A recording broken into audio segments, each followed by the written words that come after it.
World economic forum 2026 में sideline पर बात करने के लिए हमारे साथ हैं मोहित जोशी सर, टेक महिंद्रा के सीईओ हैं। सर, दावोस में इस समय एआई एक बड़ा टॉपिक है जी हाँ। सर। तो टेक महिंद्रा के क्या प्लान है सर आर्टिफिशियल इंटेलिजेंस को? हमारी तरफ से हम एआई के बारे में 3 तरीके से सोच रहे हैं, राइट? पहले हम कैसे टूल्स और प्लेटफ़ॉर्म्स बनाएँ, जो हम अपने एम्प्लॉइज़ जो हमारे एम्प्लॉइज़ यूज़ करें, जो हम क्लाइंट्स के लिए काम करते हैं, उसमें प्रोडक्टिविटी लाने के लिए। हम कैसे ऐसे टूल्स बनाएँ, एजेंटिक एआई के टूल्स बनाएँ, जो हमारे बीपीओ के लोग यूज़ कर सकते हैं क्लाइंट एंगेजमेंट में। सो ये पहली चीज़ है। दूसरा जो हम इन्वेस्टमेंट कर रहे हैं, वो आर&डी में है। तो आपको जैसा पता है, हमने एक हिंदी का लार्ज लैंग्वेज मॉडल बनाया, इंडस, जो हिंदी में 27 डिफरेंट डायलेक्ट्स पे ट्रेन हुआ था। अब वो लार्ज लैंग्वेज मॉडल हमने पहले हिंदी में बनाया, फिर हमने भाषा इंडोनेशियन में बनाया। अब हम वर्क कर रहे हैं, जैसा आपको पता है, नेशनल एआई मिशन के लिए। और वो नेशनल एआई मिशन में हम एक क्लास 6 टू क्लास 12 के लिए, 6ठी से 12वीं कक्षा के लिए, जो स्टूडेंट्स को जो फिज़िक्स में ट्रेनिंग होनी है, उसके लिए मॉडल बनाया है। तो इस मॉडल को बना के हमारी जो एक्सपर्टीज़ डेवलप हुई है, उससे हम अपने काफ़ी सारे क्लाइंट्स के लिए भी स्मॉल लैंग्वेज मॉडल्स बना रहे हैं। और तीसरी चीज़ तो है कि जो कमर्शियल मॉडल है एआई का, कि हम क्लाइंट से जिस तरह से हमारी बिलिंग होती है, तो कितनी बिलिंग होगी ह्यूमन लेबर के लिए और कितनी बिलिंग होगी एआई के लिए। तो ये 3 चीज़ें हम कर रहे हैं, प्लेटफॉर्म्स और टूल्स बनाना, जो हम आर&डी जो रिसर्च कर रहे हैं हम, और तीसरा जिस तरह से हम अपने टूल्स की और अपने एआई की प्राइसिंग करेंगे क्लाइंट्स के साथ। अब वैसे भी सर, जो टेक महिंद्रा है वो अपने आप का एक स्पेस चेंज कर रहा है, ट्रेडिशनल आईटी कंपनी से जो ट्रांसफॉर्मेशन आईटी लेड कंपनी बनने की कोशिश कर जी रहा है, हाँ। उस अग्रसर है उस हाँ। तरफ। तो सर, इस पे रेवेन्यू पे क्या चेंजेस आएंगे, कितना इम्पैक्ट आप रेवेन्यू में देखते हैं, कब तक देखते हैं कि इससे एक ग्रोथ ट्रेजेक्टरी जो ओवरऑल आपके रिजल्ट्स काफी अच्छे रहे, जी हाँ। ग्रोथ ट्रेजेक्टरी और तेज हो? पर जैसा कि आप देखिए ना, अगर आप हमारे पिछले क्वार्टर के चार्ट्स देखें, तो पिछले क्वार्टर हमने जितना रेवेन्यू ऐड किया, उतना हमने पूरे पिछले ईयर में नहीं ऐड किया था, राइट?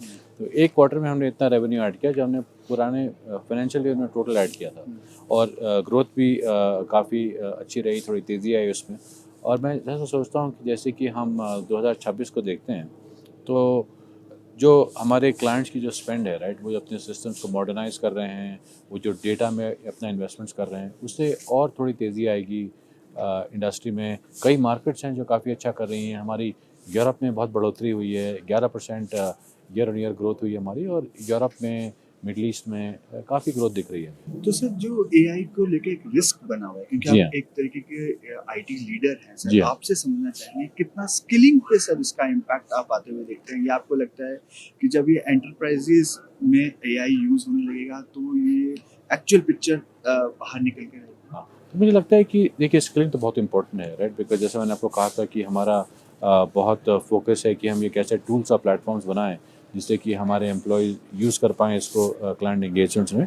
तो हमारे सारे 1.5 लाख एम्प्लॉयज़ जो हैं, हम सबको एआई में फुली ट्रेन कर चुके हैं, राइट?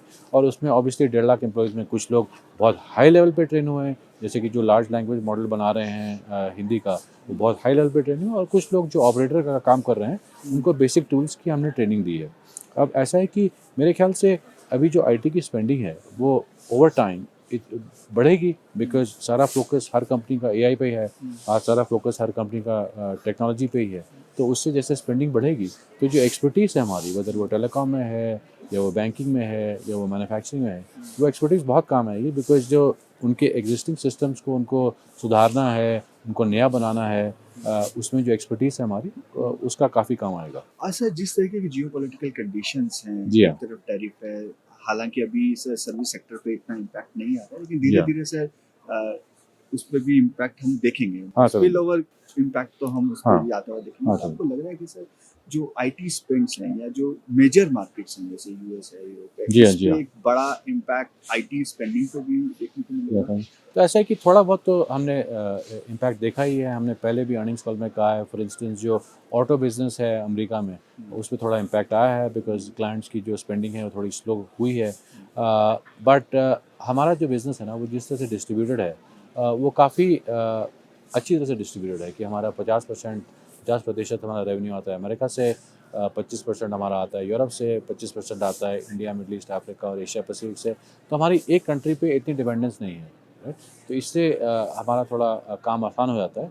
अगर हमारी 80-90% रेवेन्यू आमदनी एक कंट्री से आ रही होती तो ज़्यादा मुश्किल होता। Sir last two question sir, कितना आईटी कंपटीशन इंटेंस लग रहा है आफ्टर एआई से? जी, आईटी कंपटीशन तो हमेशा इंटेंस रहा है। आपने इतने सालों से देखा है कि जो इंडियन कंपनीज़ हैं वो हमेशा कम्पीट करती हैं, तो सबकी ग्रोथ हिस्टोरिकली हुई है। अब ऐसा है कि पिछले 3 साल से ग्रोथ थोड़ी मंदी रही है, पर मुझे उम्मीद है कि अगर इस साल अगर कोई जियोपॉलिटिकल इम्पैक्ट नहीं आया बड़ा, जैसे कि हमें बड़ी खुशी हुई कि ये ट्रम्प जी ने ग्रीनलैंड को ये कहा कि वहाँ पे फोर्स यूज़ नहीं करेंगे, तो उससे थोड़ी स्टेबिलिटी आ गई है। तो अगर वो जियोपॉलिटिकल टेंशन नहीं आया तो मुझे उम्मीद है कि इस साल ग्रोथ सर्टनली बेटर रहेगी पिछले साल से। Sir last question sir, budget is around the corner. जी हाँ, क्या जी हाँ। लगता है आईटी के लिए क्या-क्या चीजें होनी चाहिए जो एक ग्रोथ ट्रैजेक्टरी को और बढ़ाए? जी, बजट में तो देखिए ऐसे तो सरकार ने काफ़ी कुछ किया है, जो जीएसटी का है, सिम्प्लिफिकेशन का बहुत काम कर रहे हैं। यहाँ हम कुछ स्टेट से मिले, स्टेट जो बहुत इन्वेस्टमेंट्स कर रहे हैं, वो चाहते हैं कि कंपनीज़ आएँ, आईटी में ट्रेनिंग करें, आईटी में इन्वेस्टमेंट करें। मुझे लगता है कि जो लेबर कोड के चेंजेज़ हुए हैं, आपने देखा है कि लेबर कोड के चेंजेस से सारी आईटी कंपनीज़ को क्या खर्चा करना पड़ा है, थोड़ी प्रोविज़निंग करनी पड़ी है लास्ट क्वार्टर। तो उस पे जैसे गाइडलाइंस क्लैरिफ़ाई हो जाए, तो वही बेस्ट रहेगा।